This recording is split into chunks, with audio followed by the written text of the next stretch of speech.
The rain on Novaris was not like Earth rain. It fell in thick, greasy sheets, slicking the walkways with a faintly oily sheen that reflected the harsh neon and holograms of the city. It was the kind of rain that found every seam in a jacket, every crack in a boot, and every dark corner in a person's memory. June walked through it without feeling it. His body moved, one foot in front of the other, on a path from the recycler depot to his modular housing unit. His mind was somewhere else, in the dry, screaming heat of a desert canyon light years away. The faint, permanent whir of his left arm's servos, hidden under his coat, was the only anchor to the present. The doctors had called it a miracle of modern integration. He called it a reminder. His apartment block was a gray tooth in a mouth of gray teeth. The alley beside it was a space for dumpsters and shadows. June's eyes, trained for movement, for threat, caught a shift in the darkness near the thermal exhaust vent. Not a rat. Too big. He slowed. It was not his fight. His fights were over. But his feet stopped anyway. Under a stained and torn thermal tarp, a shape huddled. A long tail, scaled and limp, trailed out into a puddle. As June watched, the tarp shifted slightly and a face looked up. She was Draconid. He had seen her kind before on the frontier, proud, often aloof traders and star mappers.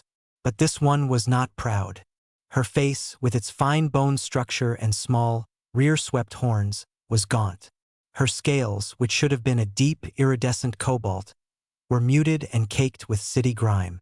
Leathery wings were folded tightly against her back, one hanging at an awkward, subtle angle. Her slitted eyes, a luminous gold, caught the bleed of a neon sign for synth noodles. They held no threat, only a weary, defensive calculation. June made no move to come closer. He just stood, water dripping from his short hair. He didn't know what to do. Offering credit chits felt wrong. Walking away felt worse. The Draconid female watched him for a long moment. When she spoke, her voice was a rasp, like stones grinding together from disuse. But her Terran was precise, carefully formed. "I am not worth much, human," she said, the words leaving a small cloud of mist in the cold air. Her gaze dropped to the wet ground between them, a gesture of shame that seemed alien on her proud species frame. She took a shallow breath, as if the admission cost her dearly. "But I can cook." The sentence hung in the damp alley. It wasn't a plea. It was a statement of fact, an inventory of her only remaining asset. She had nothing. No home, no credits, no status. Just one skill. June looked at her. He saw the careful tuck of her claws, blunt and worn. He saw the slight tremble in her frame that wasn't just from the cold. It was the tremor of sustained hunger. He thought of his empty apartment, a sterile box with a ration heater and a window that looked at another wall. He thought of the echoes in his head that the rain couldn't wash away. His own voice, when it came, was rough from lack of use. "One meal," he said. It wasn't kindness. It was a soldier's transaction. A test. For one night out of the rain. The storage room. It's small. Her head lifted sharply. The golden eyes widened a fraction, then narrowed, assessing the terms. She was looking for the trap, the cruelty hidden in the offer. Finding none in his flat, tired expression, she gave a single, slow nod. It was a regal gesture, betrayed by her circumstances. "These terms are acceptable," she said. She moved to stand, the tarp falling away. She was taller than he expected, but she hunched to make herself smaller. With stiff, careful movements, she gathered her only possession, a worn fabric satchel, and stood waiting, a statue of dignified ruin. June turned and led the way to the building's service entrance. He did not offer to help her. He knew better than to offer pity to something with horns and claws, no matter how dulled. He keyed the code, the door sliding open with a complaining shriek. The climb to the 7th floor was silent. The only sounds were their footsteps on the metal stairs, the drip of their wet clothes, and the constant, low hum of the city. At his door, he pressed his palm to the lock. Clicked open. Inside, the lights came on at half brightness. The room was clean, bare, and cold. A couch, a table, a kitchenette, a door leading to his bedroom, and another, smaller, leading to a storage closet barely big enough for a person to lie down in. He pointed to the storage room. There. Bathroom is there. Kitchen you can use. He pulled a ration pack from a cupboard and some credit chits from a drawer. He placed them on the counter. For the meal. She stood just inside the doorway, as if afraid to leave a mark on the floor. Her eyes scanned the room, not with desire, but with tactical awareness. Exits, resources, threats. Finally, they settled on the food and credits. She looked at June, that slow, solemn nod again. I will make it worth the space, she said, her voice still a rasp, but with a new, firm thread in it. Promise. June just nodded back, then walked to his room. He closed the door and leaned against it, listening to the quiet sounds of a stranger moving with utmost care in his home. He didn't know what he had just done. He had brought a potential problem, a variable, into his controlled, empty environment. But as he stared at the blank wall of his bedroom, for the first time in a long time, the silence outside was not the silence of emptiness. It was just silence, and it felt different. The storage room was a closet, really. Just enough space for a thin sleeping mat June had rolled out and a single shelf. Sumin stood in the center of it for a full minute after he closed the door. She listened to his footsteps move away, to the sound of his bedroom door closing. Alone, she allowed her body to sag. The careful, proud posture melted into one of pure exhaustion. Her wings, especially the left one with the old, dull ache, drooped. She placed her satchel on the shelf with a reverence that suggested it held her entire world. She did not sleep. Instead, she sat on the mat and listened. The apartment was quiet. The human soldier was quiet. This was good. Quiet she could understand. It was the loud, sudden noises of the city that had kept her nerves on a razor's edge for weeks. When the faint light of Novaris's dawn began to bleed around the edges of the storage room's door, she moved. She opened the door without a sound and stepped into the main room. It was still dark. She approached the kitchenette. It was small and functional. She inspected the heating element, the small refrigeration unit, the utensils. They were clean, but they lacked the worn feel of tools that were loved. She saw the ration pack and the credit chits on the counter where June had left them. The ration pack was standard Terran military surplus. It would be bland, nutrient-dense paste. Fuel, not food. The credits were enough for a few days of basic sustenance from a street vendor. Her plan formed. She would not use his credits for the meal she owed him. That was a debt to be paid with her own skill. The credits she would use only if he extended the bargain. Carefully, she opened the ration pack. She examined the dense, brown block inside. It had no smell. She took a single, small knife from a drawer. With precise movements, she shaved off a portion of the block. It was about 1/3. The rest she rewrapped. This was her ingredient. From her satchel, she removed a small, sealed pouch. It was made of a waxed cloth, tied with a cord. It was the last of her personal things from her ship. Inside were dried spices and herbs, collected from different ports over the years. Some were from her home world, most were not. She selected a few pinches of a rusty red powder and some brittle, gray leaves. She found a small pot and filled it with water from the tap. She turned on the heating element. While the water warmed, she used the flat of the knife to crush the dried leaves, releasing a faint, earthy scent. She worked with a total focus, her movements economical and sure. June woke not to an alarm, but to a smell. It was a slow, subtle aroma that crept under his bedroom door. It was deeply familiar, yet completely foreign. There was a savory, meaty base from the ration paste, but it was transformed. Overlaying it were notes of earth and stone, and a warmth that reminded him of pepper, but different. It was the smell of something cooked with care, not assembled for function. That he lay still for a moment, confused. Then he remembered. The Draconid. The alley. The bargain. He got up and opened his door. The main room was filled with the soft, gray light of morning. Steam rose from a pot on the stove. Sumin stood beside it, still and watchful. She had used a small towel from the bathroom to clean the grime from her face and scales. The deep blue of them was still dull, but now they looked cared for, not neglected. She watched him without speaking. June walked to the small table. A single bowl sat there, steam curling from it.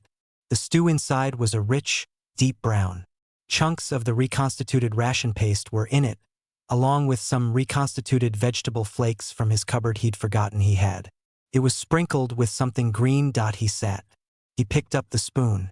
He could feel her golden eyes on him. He took a bite. The taste was a shock. It wasn't just good. It was a memory. The warmth of the spices, the deep, savory flavor. It bypassed his tongue and went straight to his mind. He was 10 years old, in his grandmother's kitchen in Busan. It was raining outside, a clean, cold rain. She was making a stew, scolding him for tracking in mud, her voice full of a love that was never soft. The smell of garlic and ginger and pepper. The comfort of a small, warm space. This was not that stew. The spices were different, alien, but the feeling was the same. The feeling of being cared for, even if it was just through food. He had not felt it since before the war. He ate another spoonful. And another. He did not look up until the bowl was empty. The silence in the room was not empty anymore. It was full of the echo of that taste. He finally looked at Sumin. She was still standing by the stove, her hands clasped in front of her. She looked anxious, like an artist waiting for a critic. "You used the ration paste?" he said, his voice quiet. "Yes. It doesn't taste like that." "No," she agreed. "It does not." He placed the spoon down carefully. "You didn't use the credits. The meal was for the shelter. I used your ingredient. My skill." She paused. "The bargain is complete." June looked at the empty bowl. He looked at the gray light on the dirty city outside his window. He thought of the cold, silent day ahead. Then he thought of the memory of his grandmother's kitchen, so vivid he could almost touch it.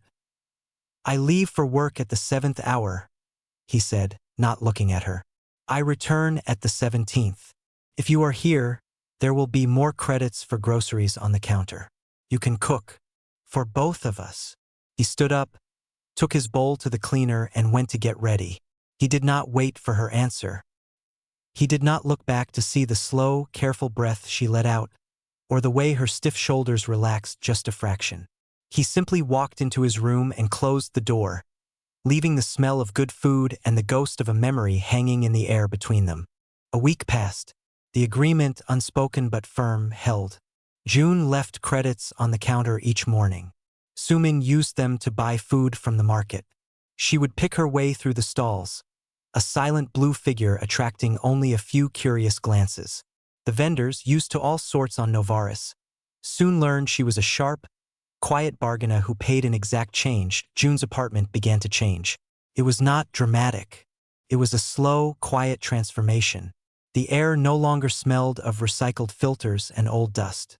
It smelled of roasting grains, simmering broths, and the strange, warm spices from Sumin's pouch. A small, woven mat appeared in front of the sink, a cheap thing from a market stall. She kept the kitchenette spotless, but now it looked used, lived in. A single pot, the one she used most, sat on the stove with a new sense of belonging. June came home on the 3rd day to find his 2 civilian shirts, which had torn at the seams, folded neatly on his bed. They were mended. The stitches were small, tight, and incredibly strong, done with a thick, glossy thread he didn't recognize. He put one on. The seam held perfectly. He said nothing, just nodded to her when he walked out for his evening watch at the depot. She gave a small nod back. In return, he noticed the constant, slight draft from the service door. One evening, he came home with a tube of sealant and a length of insulating foam.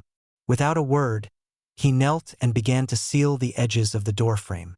Sumin watched from the kitchenette, her cooking paused. She saw the focused, practical way his hands worked, the way his cybernetic left arm moved with a precision his right hand couldn't match. He didn't look at her. He just fixed the problem. When he was done, the chill in the storage room lessened. That night, she slept more deeply. They did not talk much. Their conversations were about practical things. The yellow root at the market is cheaper on Tuesdays, she would say, her voice still raspy but growing stronger. Noted, he would reply. The heating element cycles too fast. It burns the bottom, she observed one evening. The next day, a small, adjustable thermal plate was on the counter. He had traded for it at the depot. They ate together at the small table. It was not a social event. It was a function, but it was a shared function.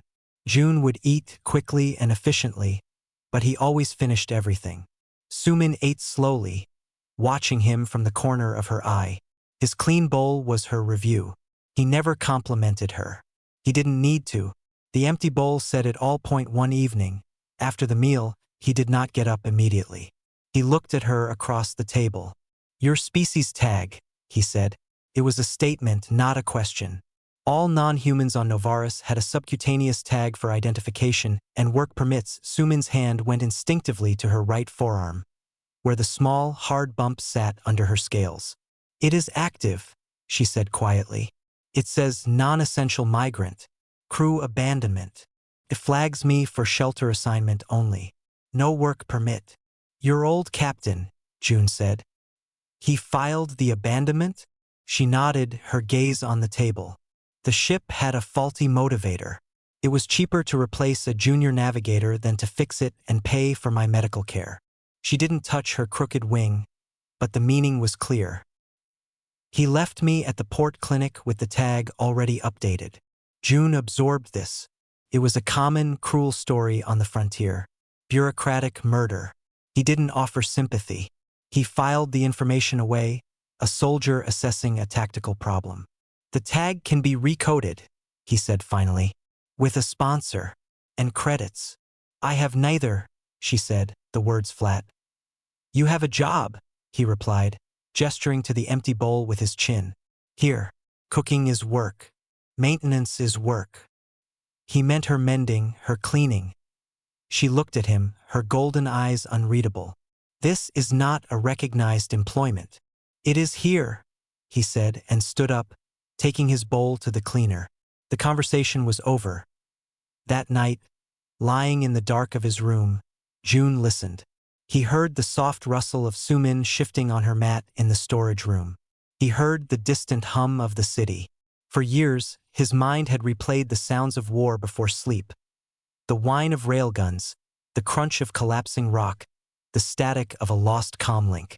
Now, his mind replayed the quiet, solid click of the sealant gun, the sizzle of food in a pan, the strong, neat line of stitches on his shirt. They were small sounds, simple sounds. They did not silence the old noises, but they sat alongside them, a new track playing in the background of his thoughts and the storage room. Sumin lay awake, feeling the lack of draft on her scales. She thought of the credit chits left without suspicion. She thought of the mended shirts accepted without question.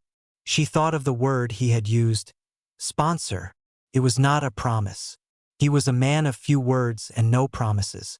But it was a possibility. A door left slightly ajar, where before there had been only solid, cold wall. The apartment was no longer just a shelter for either of them.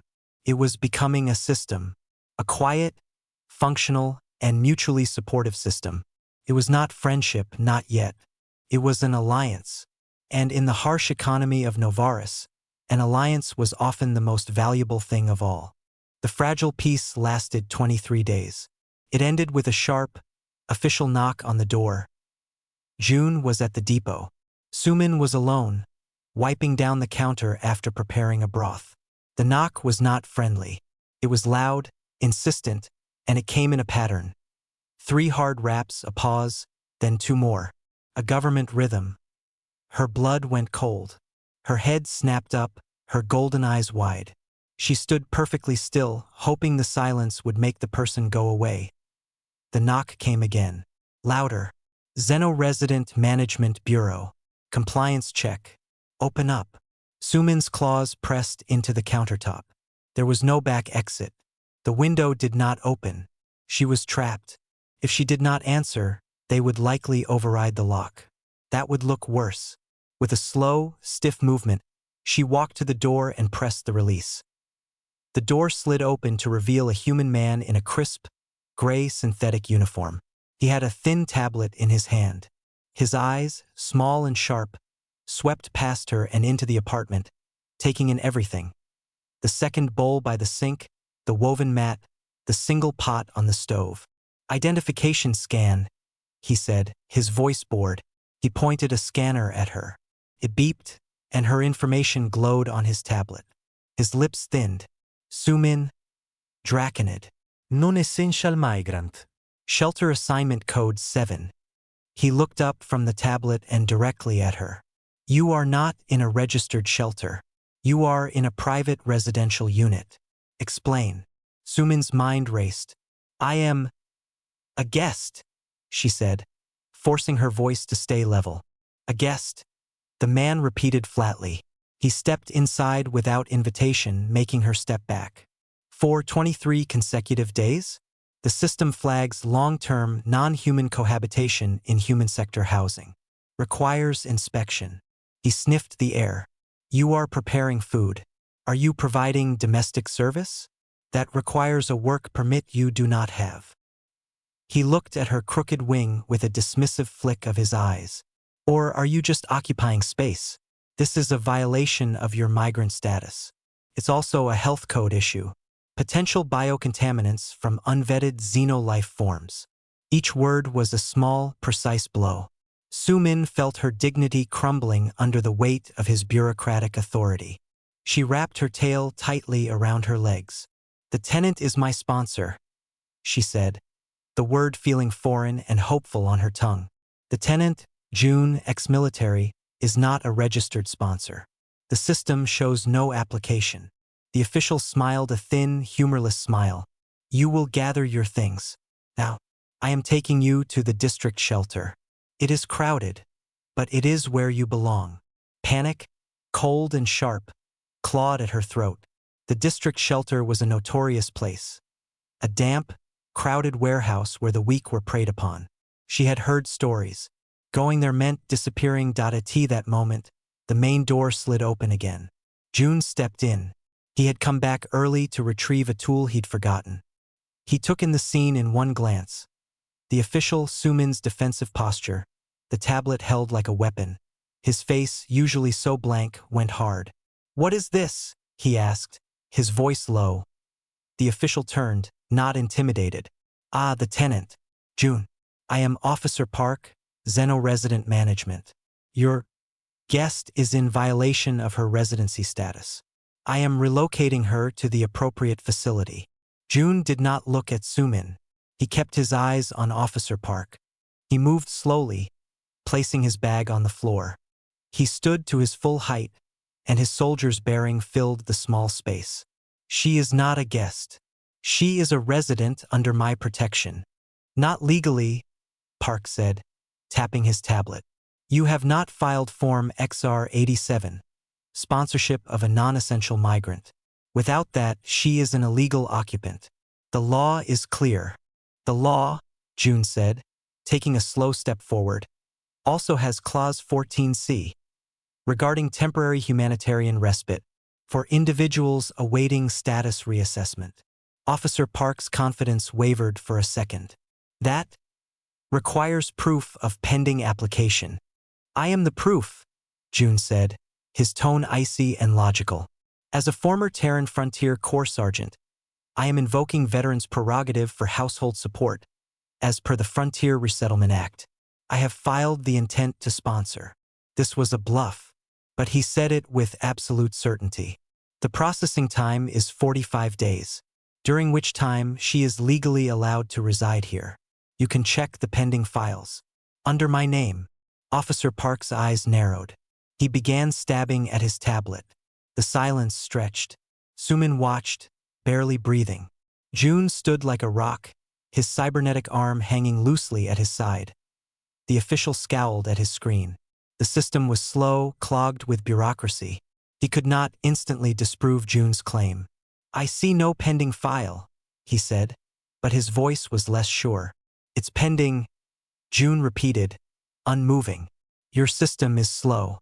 If you remove her now, you are interfering with a legal veterans process." My old CO at the Corps Liaison Office would be very interested. Do you want me to call him? It was a threat wrapped in calm words. Officer Park looked from June's unreadable face to his own tablet. The risk of a headache, of a complaint from a veteran, even a lowly one, against him was not worth one draconid female. He snapped the tablet shut. This is not over, he hissed. I will verify this. If there is no application in 48 hours, I will be back. And there will be fines. He shoved past June and out the door, which slid shut with a final click. The apartment was silent. The confrontation had lasted less than 5 minutes. Sumin slowly uncurled her tail. She looked at June, her whole body trembling now that the danger had passed. I am sorry, she whispered, the words thick with shame. I bring you trouble. I will go to the shelter. I will not make more problems for you. June finally looked at her. He saw not a dragon-like alien, but a creature cornered and ready to run to save her protector. He walked over to the counter, picked up the cloth she had been using, and wiped a spot she had missed. You will not go to the shelter, he said, his back to her. He was a small man with a little power. He is gone. But the application? You lied. He will check. Then we have 48 hours, June said, turning to face her. He wasn't smiling. His eyes were serious, focused. To make the lie into the truth. The silence after the official left was heavy. June moved first. He went to the small window and looked down at the street until he saw Officer Park's gray uniform disappear into the crowd. Then he let out a slow breath. Sumin stood rooted in place. The shame was a physical weight on her shoulders. She had been revealed as a problem, a burden that attracted the attention of the authorities. I must go, she said again, her voice quiet but firm. I will find another vent, another alley. You have done enough. June ignored her. He went to the storage room and looked inside. He saw her thin mat, her satchel on the shelf, nothing else. He came back out. Sit, he said, not unkindly, but with an order behind it. She sat at the small table, her wings pulled tight. June sat across from her. He didn't speak for a long minute. He was thinking, planning. The clock was ticking. Finally, he asked a question. It was not about the official or the law. He pointed with his chin toward her left wing, the one that never quite folded right. What happened to it? The wing. Sumin blinked. Of all the things she expected, this was not one. She looked at him, confused. The question seemed to come from nowhere. Why? She asked. Because it's a weak point, he said, his tone practical. If I am your sponsor, I need to know your weak points, to defend them. The simple logic of it, the military thinking, cut through her shame. He wasn't asking out of pity. He was taking inventory. She looked down at her hands, her dull claws resting on the table. It was not a battle, she began, her raspy voice soft. It was not heroic. It was stupid. She took a breath. I was junior navigator on the merchant ship Star Slicer. We were 5 cycles out from Novaris. I felt the course was wrong. The numbers, they felt slippery. I told the captain. She paused, remembering the dark, cramped bridge. He was human. He said my sensors were faulty. He said draconids are too cautious. He ordered the jump. The motivator, it was old. It failed mid-transition. The ship shook. A support beam in the navigation alcove broke loose.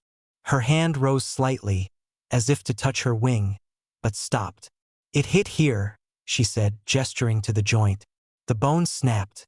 The ship was in crisis. There was damage. When we limped into port, the captain was furious. The repair bill for the ship was very high. My medical bill for xenosurgery to fix the wing correctly was also high. June listened, his face still. He knew the story. It was the story of corners cut and people being the easiest cost to bear. The captain chose, Sumin said, the words flat. He paid a cheap, backroom medic to just strap the wing down. Healed wrong. Then he went to the authorities. He said I had caused the crisis through negligence. He filed the abandonment order. He left me at the port clinic with the tag in my arm and a crooked wing. He said I was a bad investment. She fell silent. The story was told. There were no tears in her golden eyes, only a deep, weary acceptance. So you see, she finished, I am not worth the trouble. I am a bad investment. June did not answer right away. He looked at her wing, really looked at it.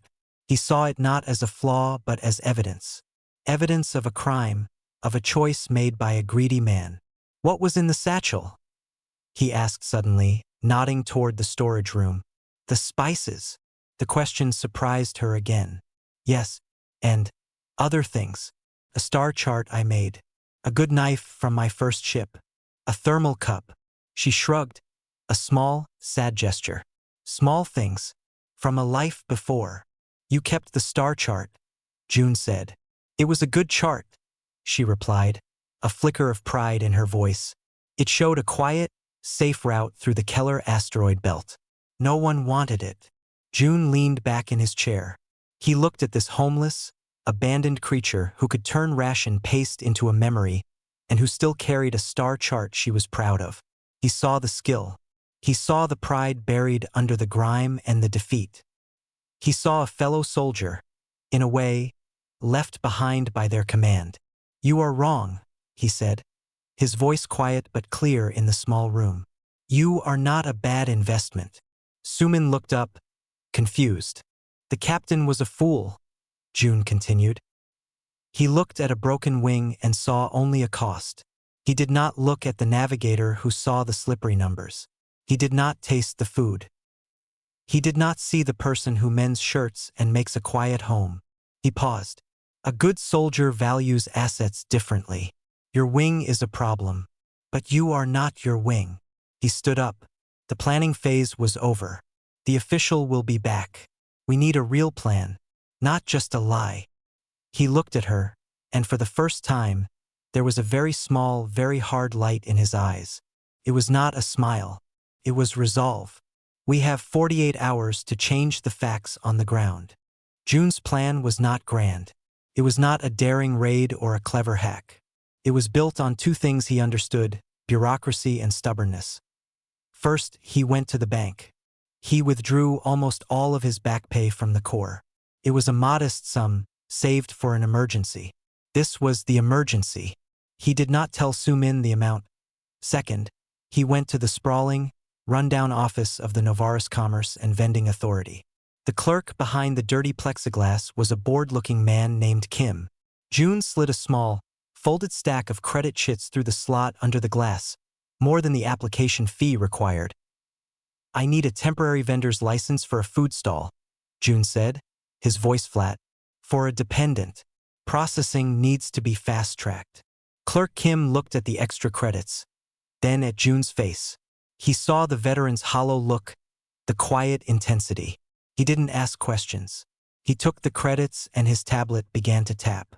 Name: Sumin Draconid. I am the sponsor, June. June provided his own identification. The license he was asking for was a small, low-level permit. It was not a work permit for a ship or a factory. It was for a market stall. It was a loophole, a tiny crack in the wall. It will be in the system in 1 hour, Clerk Kim said, not looking up. Temporary. 3-month review. Good, June said, and left. His next stop was across the city, in a sector full of machine shops. He walked into a small, grimy veterinary clinic. The man behind the counter was large, with kind eyes and grease under his fingernails. His name was Taeshik. He had been a corpsman, a field medic in June's old unit. He had patched up June's real arm more than once before the cybernetic replacement. June, Taeshik said, his face breaking into a surprised grin. You look like you're still chewing on rocks. What's wrong?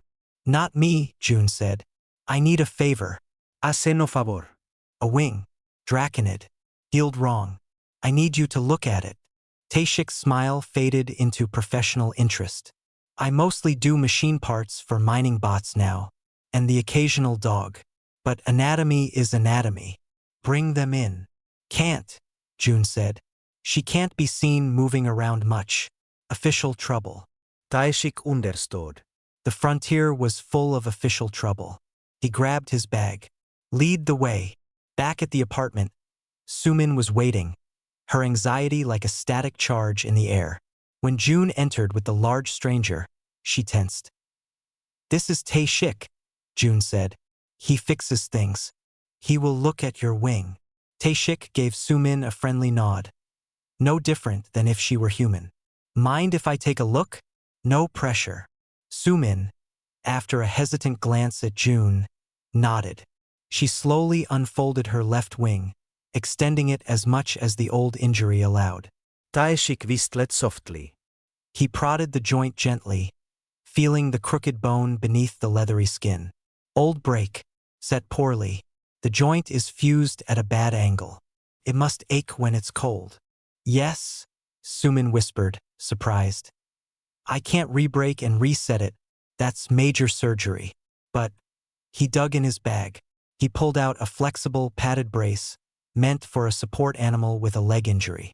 With a few cuts and some strong adhesive tape, he modified it on the spot, creating a supportive sheath that fit around the base of her wing joint. "This will give it better support. Take the strain off the muscles. It won't fix it, but it'll make carrying it easier." He helped her secure it. The relief on her face was immediate and profound. "Thank you," she said. Her voice thicked. Tae-shik waved it away. "You cook?" he asked, smelling the air. "Yes," June answered for her. "Very well." "Good," Tae-shik said, packing his bag. "Send me some next time." He clapped June on the shoulder and left. The final part of the plan was physical. June went to the recycler depot where he worked. On his break, using scrap metal and a small welder, he began to build. He built a frame. He found 2 old but still functional thermal induction plates. He fitted them into the frame. He attached sturdy wheels. It was ugly, boxy, and solid. It was a food cart. He pushed it back to his apartment block as the sun was setting. He rolled it into the main room of the apartment. It took up most of the space. Sumin stared at it. She looked from the cart to June's grease-stained face. She did not understand. June pointed to the cart. Then he pointed to the small pot on her stove. Then he pointed out the window, toward the bustling night market district a few streets over. "Partners," he said, the word feeling strange in his mouth. "You cook. I handle the humans, the logistics, the permits." He gestured to the cart. "This is the platform. Your skills are the product. We split whatever we make. 50-50. Sumin was silent for a long time. She walked over to the cart. She ran a claw over the welded seams. They were rough but strong. She touched the thermal plate. She imagined it hot with a pot of her stew on it. She imagined people stopping. She imagined earning her own credits, not just using his. She turned to look at him. The pride and hope in her golden eyes were so bright they seemed to push back the gloom of the small apartment. The feeling of being a burden cracked and fell away. "The spices, I would need more," she said, her mind already racing. "And proper bowls. And a sign." "We will get them," June said. He saw the change in her. The defeat was gone, replaced by a focused energy. He had not given her charity. He had given her a mission, a purpose. He had given her a way to fight back. 3 months later, the night market on Harper Street was in full swing. Glow globes hung on wires, casting pools of light on the crowd. The air was full of noise and the smells of a dozen different world street food. At the far end, in a spot that wasn't the best but wasn't the worst, stood a simple cart. It was painted a deep, quiet blue. On the side, in neat letters, it said, "Sumin's Hearth." Underneath, in smaller print, "Hot food." The cart was sturdy. It never wobbled. The thermal plates glowed a steady, reliable heat. On one plate, a large pot simmered. The smell coming from it was impossible to ignore. It was both strange and familiar. It had the warmth of ginger and pepper, but also the deep, stone-like scent of Draconid mountain herbs. It smelled like home, no matter where you were from. Sumin stood behind the cart. Her scales, now clean and regularly oiled, shone softly in the glow light. The brace on her wing joint was hidden under a simple apron. Her movements were calm and efficient as she served. She would ladle the rich stew into bowls, her claws careful and precise. She had learned a few words of human small talk. Hot, careful, or good choice. June stood a little to the side. He was not a cook. He was security, logistics, and the human interface. He handled the credit scanner. He kept the line orderly with a quiet word or a steady look. He refilled the water jug and the stack of bowls. He was a silent, solid presence. His cybernetic arm, no longer hidden, would sometimes pass her a fresh spice jar or take out the trash without a word needed. Their customers were a mix. Dock workers looking for a real meal after a long shift. Other aliens curious about the smell. Even a few low-level office workers, tired of synth noodles. They came, they ate. They left with warm bellies and a curious peace. The food was good, but it was more than that. The quiet dignity of the blue-scaled cook and her silent soldier partner created a small island of calm in the noisy market point one evening. Officer Park from the Zeno Resident Management Bureau walked through the market on his rounds. He saw the cart. He saw Sumin. He stopped, his face tightening. He marched over. June saw him coming. He took a small step forward, placing himself slightly between Park and the cart. He said nothing. Park ignored him, looking directly at Sumin. Vendor's license? He demanded. Sumin, without a word, reached under the cart and produced a laminated card. She handed it over. It was the temporary license, now officially renewed. It listed June as the sponsor and operator, and Sumin as the licensed food preparer. It was all legal. It was all in the system. Park examined it, his lips pressed thin. He looked for a problem, a code violation. The cart was clean. The permits were displayed. There was no violation. He handed the card back, his eyes darting to the modest but steady line of customers. "It seems you are occupied," he said, the words sour in his mouth. "Yes," Sumin said, her golden eyes meeting his without fear. "We are working." Park gave a stiff nod. He had no leverage here. The facts on the ground had changed. He shot June a final, frustrated glance, then turned and disappeared into the crowd. Sumin and June shared a look. It lasted less than a second. Then she turned back to her pot. He turned back to the next customer. The threat was over. Later, as the market began to wind down, they cleaned the cart together. They worked in their usual quiet rhythm, wiping down, putting away, sealing the spice jars. When everything was stored, June began to push the cart. Sumin walked beside him, her steps tired but steady. They did not go back to the old apartment. They had moved. It was not a palace. It was a slightly larger modular unit with a small separate room for Sumin and a proper window. It was theirs, paid for by the cart. Back in the new apartment, Sumin went to the kitchen. She was not done working. She took out a small pot. She did not make the market stew. She made a simpler soup, one with clear broth and soft noodles. June's favorite. She placed the bowl before him at their small table. He looked at it, then up at her. "You are worth much, June," she said, her voice clear and firm in the quiet room. There was no rasp left in it. "You built a hearth." He looked at her. He looked at the soup. He thought of the empty, echoing silence of his life before the alley. He thought of the simple, powerful things they had built since. The fixed door, the mended shirts, the cart, the steady line of customers. This room. He picked up his spoon. He did not say, "You are welcome." He did not say, "So are you." Words were not their currency. He ate the soup. It was perfect. The warmth spread through him, from his stomach to his fingers and toes, pushing back the old, cold memories. It was not a magic cure. The echoes of war were still there. But now, there was also the smell of spices, the sound of a busy market, the solid weight of a well-made cart, and the quiet presence of a partner. Humanity's strength, he realized, was not always in the weapon or the warship. Sometimes, it was in the stubborn refusal to let a broken thing stay broken. Sometimes, it was in building something simple and good, and sharing the warmth that came from it. He finished the soup, the bowl empty, and the hearth burned steady against the Novaris night.